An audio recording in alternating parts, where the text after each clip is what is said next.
Hello,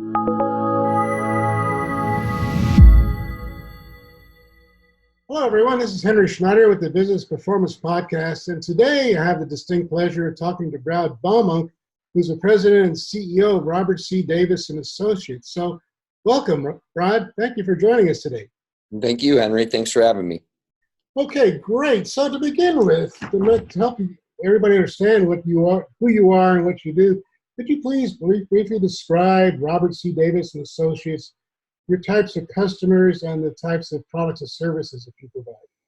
Absolutely. So Robert C. Davis and Associates is a contact center consultancy. We focus on basically any industry, any business that has a contact center that's looking to improve their bottom line results being improved acquisition, improved customer retention, improved customer experience, all of those different metrics that are very important to organizations today. We're industry agnostic, as I mentioned. We have clients that have been as big as AT&T all the way down to as small as All Good Pest Control that have 15 people in their contact center. We focus on the people side of the business. We firmly believe that if you have people that have been trained and developed effectively, that they're going to handle your customers or your members in a way that's going to lead to a great experience and improve your bottom line. Okay, so what's the importance of quality to your customer base? Quality is critical. Quality can be looked at in so many different ways. Let's look at a couple different ways. The first way is the quality of the call. And is there a score sheet, and what are the things that were said and you're graded on during that call? That's a really important aspect. But the other aspect of quality that oftentimes is overlooked that we like to introduce is the quality of the data that you're collecting, and is it accurate? We've seen clients where the error rate of names being input for new customers being wrong, and then the customer has to call back because they got a bill in the mail or they received something, and they're frustrated because the person wasn't using good listening skills and verifying that it's BAUMUNK, not BMANK or something along those lines. So, quality of data is also extremely important. The quality of the notes that you take in case somebody calls back and gets another representative at your firm that needs to refer to those notes. So quality is critically important. Mm-hmm. So what are one or two of the biggest myths or misconceptions out there when it comes to quality or performance or improving expectations and the user experience? A couple misconceptions. It's not a one and done is probably the biggest. Changing behaviors takes constant and consistent follow-up and follow-through. Just because I coach you today on something I want you to change the way you're saying it or the way you're doing it doesn't mean that you're not going to fall back into old habits very quickly if I'm not constantly following up.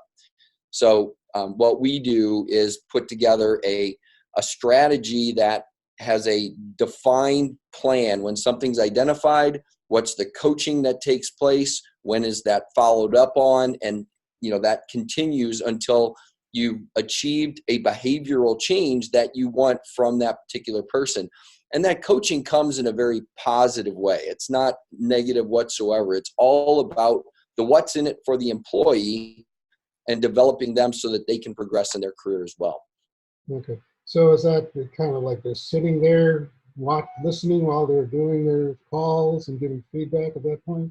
Yeah, there's a couple different ways it can come about. You can be listening to live calls and be doing real-time coaching, or you can be listening to recorded calls and identify something that then you go do a skills transfer where you work one-on-one with that person until they can demonstrate that they've done it, and then you put them back on the phone and let them demonstrate it in real time with customers. Okay. All right, great. So now kind of focusing in on Robert C. Davis, what's the biggest challenge that your company faces with business performance? With business performance. So our company, I guess I'll answer it this way. Consulting is a tough business. There's no question about it. You constantly have to be sharing your story and your success stories. You constantly have to be hunting and farming. Hunting for new business, continuously farming for additional business from your existing clients. It's challenging. There's a lot of consultancies out there. We try to differentiate ourselves from the pack, but there's no question it's a tough business. Yeah. So what do you do to kind of address those challenges and try to overcome them?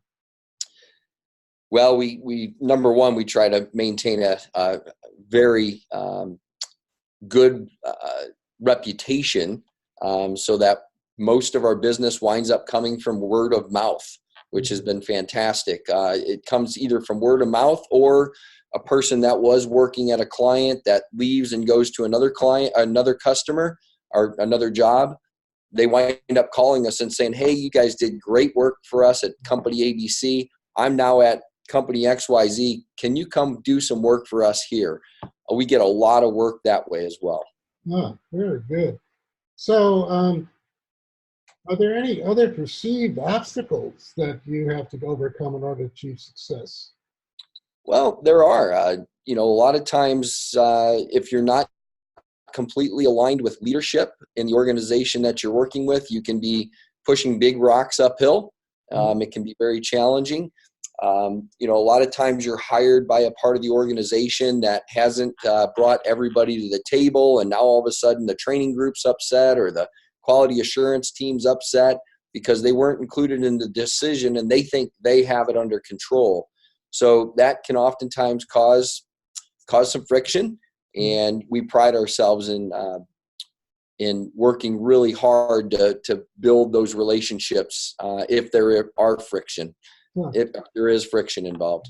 All right, so could you share a story of how a specific case where you overcame that friction where people felt like they weren't considered when they brought you in, and how you were able to succeed? Yeah, a particular case, it was a client that we had for 3.5 years. Unfortunately, they were purchased by another company, and that relationship wound up ending. But we were asked to come in and develop a series of coaching and development classes, courses, sales courses for this particular very large telecom company. And the training and development team was not very happy when operations brought us in. Essentially they felt like operations didn't trust them to do the job that they were there to do. So we immediately, when we found out that there was a little bit of friction, we reached out to the head of training and said, look, we're happy to partner with you on this. Look at us as just an extra set of hands, and we're going to put material in front of you, get your input, make sure it's up to your expectations. And fortunately, it went really well, and we were able to partner with that person. We're still very good friends with that person till today. This is back in 2013, I guess, or 2014. It's been a while, and we're still very good friends with this because of the approach that we took. Okay, so if you could distill your story down into a moral, what would be the moral of your story? The moral of that story would be don't let people get hurt because they think that you're going to do something that's going to hurt them. Make sure you partner with them and help to highlight what they bring to the table as well. Okay. Everybody wins that way. Yeah, so address the what's in it for me aspect. Yes. Cool. All right. So thinking back over years, how did you get, or what turned the lights on for support centers, and that's where you wanted to go with your career? Well, that's an interesting story. I graduated college in 1990. It wasn't the best economy in the world. There weren't a lot of jobs available. I started pounding the pavement in St. Louis, Missouri, and I was offered a job in a contact center as a management trainee. And it's the best thing that ever happened to me. I fell in love with it right away. I got to really get involved with some of the early systems or some exposure to systems in my career, dialers and, via PBXs and leadership. And it just turned out to be so much fun that it didn't feel like work. So what about it that really lights your fire? Is it the talking to the people? Is it, what is it that works for you? Yeah, that's a great question. For me personally, I think there's so much diversity in the job. It's not, you're not in a box. I mean, you're constantly dealing with hiring and recruiting. You're dealing with training. You're dealing with operations. You're dealing with the technical side of it. Every day is a different challenge. Every day goals are changing. It seems like every day, but not every day. So it keeps you on your toes.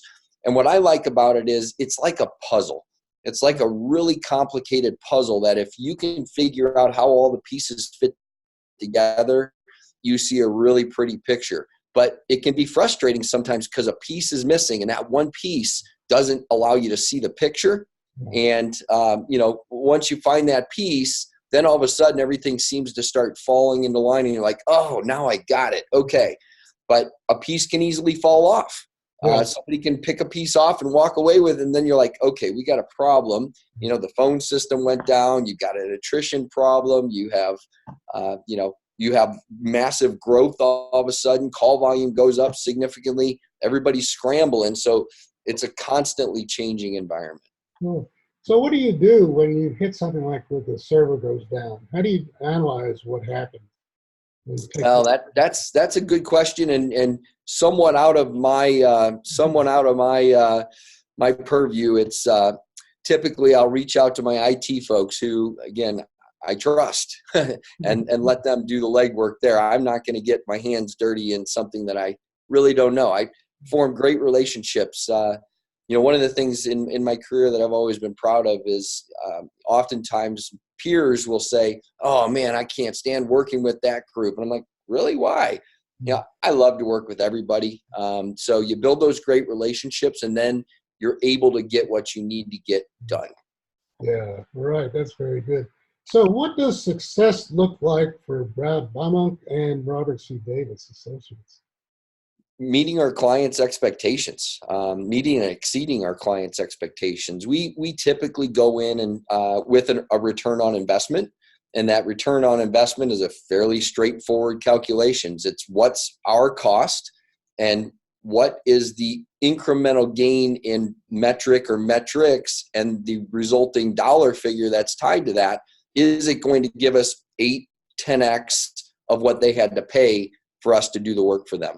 And if we can meet or exceed that, that's success. And also build the great relationships that are going to allow us to extend the engagement, work in other parts of their company, or be referred to other organizations because of the success that we had. Very good. So you're talking about quantifying your success there. So could you let our viewers know about a recent success that you've had? And what kind of measurable outcomes have you noticed? Yeah, one particular client, the focus was Net Promoter Score. And they were pretty sophisticated when it came to measuring the value of a point increase in Net Promoter Score. And that was about $1.5 million. And we had our mission was to increase their Net Promoter Score, and we far exceeded what anybody expected internally through our quality conversations methodology. And we identified a few areas where the agents weren't using good discovery questions, and then we're able to fix that in some other areas as well to really improve the experience for customers when they called in. Okay, so the Net Promoter Score, was that internal or was that talking to the customer base? That was talking to the customer base, right? That's the score that they were getting back from surveys to their customers. So without revealing too much, how big a sample did you have there? How many people responded? The response rate was about 8 to 10%, sometimes 12. 8 to 12, we'll call it percent of the surveys that went out. Yeah, I know. A lot of times it's like pulling teeth to get people to respond to stuff like that, and you're lucky if you can get 30%. Yeah, no, it is tough, but again, it's I would consider it a significant sample. I don't know that if we did the true math, we'd call it statistically significant because the volume at this company was fairly significant. That being said, it's what it had always been, right? So we were comparing apples to apples. It wasn't like something changed. So it was an apples to apples comparison. Okay. All right. Well, I guess the other question is, just the details. When you look at the shifting in scores, is it the same people responding, or is it a different group? How could you tell that? Yeah, we helped them put some rules in place that people were only surveyed once every 90 days. Mm-hmm. So I don't know the exact number of repeat respondents, but we did try to limit the surveys going out too frequently, because that's frustrating to customers as well. Right. Yeah. I just told you last month. Yeah, and we helped them set those rules up in Salesforce.com, and they wasn't working as well as it could when we got there. Okay. All right, great. So now kind of moving on to talking about when customers come to you or they've been referred to you, what's the one question they should be asking if they consider going with Robert C. Davis? Well, I guess the one question that most ask is, tell us how you've approached this before. What are your recommendations? And, before we answer that question, we always like to get as much information as possible, because no two issues are ever the same in our mind.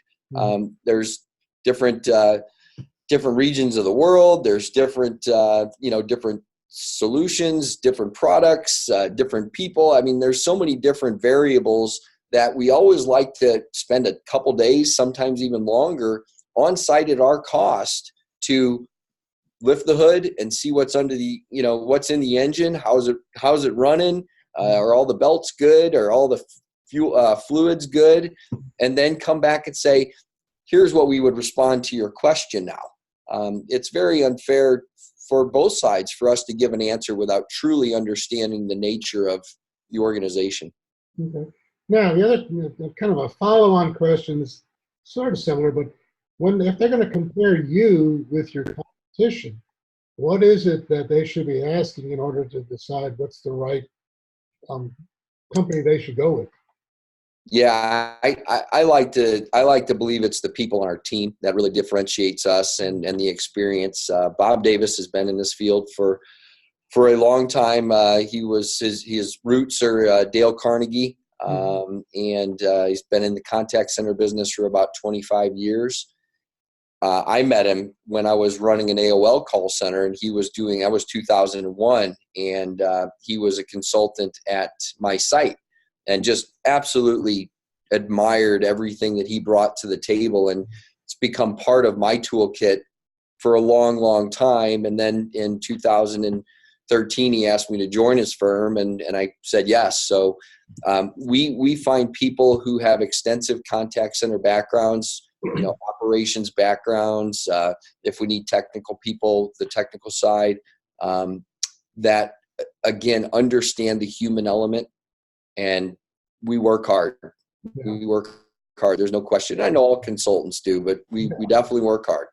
Yeah. So now you've been there 6 years, so you bring a long legacy of experience yourself. So if you had the ability to start the company all over from scratch, what would you do differently today, and what would you continue doing? What would I do differently today?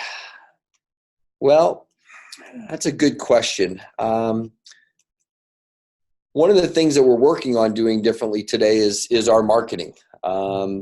We have traditionally not done a very good job of marketing, sharing white papers to our data, to our list of contacts. So that's something we're working on right now. think it's going to turn out to work out really well for us. We're getting close to launching. So, and then the second part of that was, what would I continue to do? Yeah, based upon, what behaviors or things that are working great that you want to continue doing and reinforce, put it that way. I think the number one thing is to continue to deliver the results that we're delivering, to continue to meet and exceed the return on investment expectations of our clients. Oh, wonderful. So what golden nuggets of wisdom can you share with our viewership here? Well, again, I think it's in the contact center space, it's all about the people. Technology is getting a lot of focus these days, and I love technology, and I think technology is a very smart play in the contact center if it's implemented properly, and I'm going to highlight the word implemented properly. Mm-hmm. But if you look at what's happening in the contact center today with, robotic process automation, artificial intelligence, natural language processing, a lot of, really futuristic. The future's here. Yeah. Technology is being applied, but what it does is, number one, it's really good at low complexity, high volume transactions. Mm-hmm. So what does it leave behind? It leaves behind the really complex for human beings to handle. Mm-hmm. So that means that our human being, we need to become even better at handling those issues for our customers and members and prospects, or it's really going to hurt us. So, the golden nugget is, don't forget to invest in your people. The people on the front line, very important. The people managing those people, your supervisors who have, 10, 12, 15, 20 people under them, who it's probably their first leadership job ever. And yesterday they may have been on the phones themselves. They need your focus. They need to be developed into leaders so that they can effectively manage that large span of people that they're responsible for, that are the face of your company. Yeah. So, that's critical. And again, just to mention, I worked for First Data Corporation for a while back in the mid 90s to late 90s. Rick Duquesne was the CEO at the time. I was invited to a leadership meeting in Atlanta, and Rick Duquesne spoke of the service profit chain. It was the first time I had ever heard it, but when he spoke of it, I started to really do some research on it. And, in a nutshell, it just says, take care of your employees will take care of your customers will take care of your shareholders. And I believe that to this day. If you've got happy employees that have the right tools, the right training, the right environment, they're going to take care of your customers for you. And your customers are going to continue to spend money with you, which ultimately is going to take care of your shareholders. Okay, great. So kind of tying back to what you started out with, automation, artificial intelligence, RPAs, and yada, yada, yada, where is it appropriate to have that in the interface between the customers and the call center? Well, I think there's plenty of appropriate places. If you can automate, again, low complexity, high volume transactions. Give you an idea. Somebody needs an ID card. I mean, that's a pretty common request in a lot of different businesses, a lot of different companies. Those types of requests should easily be able to be automated by our robotic process automation, by natural language processing, where all of that could be handled through a self-service IVR. Again, if it's implemented properly, if everything's tuned properly, it takes time to do these things right. And you have to have a good plan, and you have to have solid people. Or if you don't internally, go hire the right people. Go hire the right implementer, or, value-added reseller, whatever you want to call them. Make sure you invest in it properly, because I've seen it done right, and I've seen it done very poorly. And, all it does is hurt your customer experience, which is the opposite of what you were trying to do. Yeah. Nothing irritates me more than like calling AT&T and you hear, "Welcome to AT&T." It sounds like somebody's supposed to be typing, but you're talking to a computer. Yes. I want to talk to a human being. Kid, get off the phone. Yes. You keep hitting 00000. Oh, I understand you want to talk to somebody. Just a moment. Why Yeah. don't you have somebody, a human interface right at the beginning? Yeah, it's interesting. I'll share a little technology story with a client. We were just on the job with the client for about 3 days. It was the first week, and again, we do a lot of call listening in those first weeks to really understand what the customers are saying. And I started identifying some really interesting habits that I thought were just habits of the folks that were handling these calls as they navigated through systems and updated different spreadsheets and all this stuff. And I just started scratching my head. So I grabbed one of the IT folks and I said, hey, I'm not going to mention the name. I said, hey, I'm watching this. And did you know that when you get a sale, you have to enter the same data 6 different times in 6 different places? No, I didn't know that. Yeah. And here's what I would suggest. You should be able to get all that out of this one database and then feed it to anybody that needs it. It shouldn't need to be entered 6 times. We were able to identify that very quickly. The problem is that I learned later, the IT folks have never sat with anybody taking a call. Yeah. And I highly recommend any organization out there that's doing development for your folks that are on the phone, go sit with them for an hour or 2 a week and watch what they go through. It'll change your lens on how you develop things for them. And ultimately, you're going to be a hero by helping to improve their job satisfaction, the interaction with the customer, the amount of time it takes to transact each process. And again, when you're doing 1 million calls a month, if you can save 5 seconds, it really adds up quickly. If you can save a minute, which we believe at this particular client, we save between 1 minute and 1.5 minutes per call because they didn't have to enter that data 6 times. Yeah, well, that's like the same thing when you call in first and they ask you for the robot asks you for some information that doesn't show up at the call with the agent's desk. You got to give them again. So I just gave, don't you have right. it? Yeah. As a consumer, that is one of my most frustrating experiences when you put in a bunch of information, you finally get to a live person and they have to ask it all again. And then even they ask it again and they ask you to repeat your name 3 times. It's like, okay, systems are bad enough, but as a human being, active listening skills are critical to, use your notepad, type it down real quick. If you can put it into the CRM, put it in the CRM.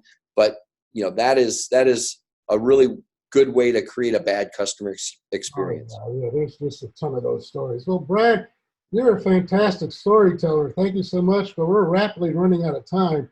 So how can people contact you and Robert C. Davis for your assistance or just to learn more? Well, you can always call me on my cell phone at 512-695-2511 or email me at brad@robertcdavisandassociates.net. Okay. Well, great. Again, I'm sorry, robertcdavis.net. Okay, we'll get it right.